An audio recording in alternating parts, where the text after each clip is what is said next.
அன்பு, மணி 3 ஆச்சு பாரு. அப்பா பொருட்களை பேக் பண்ண சொன்னாரே, பண்ணலையா? ஹலோ நண்பர்களே, நான் அன்பு. நானும் என் அப்பாவும் நாளைக்கு ஒரு ட்ரிப் போக போறோம். அதுக்கு எங்களுக்கு தேவையான பொருட்களை அப்பா எடுத்து வச்சுட்டாரு. நான் தான் அதை பேக் பண்ணணும். பேக் பண்ணலாமா? என்னோட பொருட்களும் அப்பாவோட பொருட்களும் கலந்து இருக்கே, என்ன பண்றது? ஒரு ஐடியா.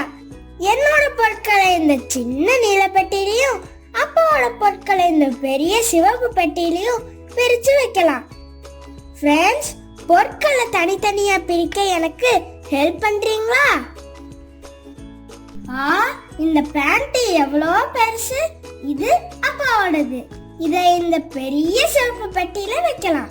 இந்த சின்ன ரெக்கா சட்டை என்னோடது. இதை என்னோட சின்ன நீல பெட்டியில வைக்கலாம். இந்த சட்டையும் சொட்டரும் சின்னதா தானே இருக்கு, இதையும் என்னோட சின்ன பெட்டியிலேயே வைக்கலாம். இந்த சட்டையை பாருங்களேன், ரொம்ப பெருசா இருக்கு இல்லையா? இத அப்பா பெட்டியில வைக்கலாம். இந்த ஸ்வெட்டர் கூட பெருசா இருக்கு, அப்ப எங்க வைக்கணும்? சரியா சொன்னீங்க, அப்பாவோட பெரிய சிவப்பு பெட்டியில. இந்த குட்டி பெல்ட் எனக்கு, இதோ நீல பெட்டிக்குள்ள போயிடுச்சு. அப்போ இந்த பெரிய பெல்ட் அப்பாவுக்கு. அடடே, என் பூனைக்குட்டியும் வந்துடுச்சு. ஏய் பூனைக்குட்டி, ஷூக்களை தனியா ஒரு அட்டைப்பெட்டியில வைக்கணும். அப்பதான் துணிகள் எல்லாம் அழுக்காகாது. பெரிய ஷூ பெரிய அட்டைப்பெட்டியில, சின்ன ஷூ சின்ன அட்டைப்பெட்டியில.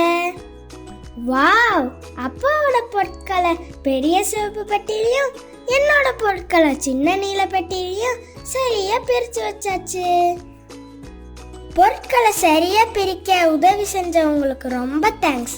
Bye friends.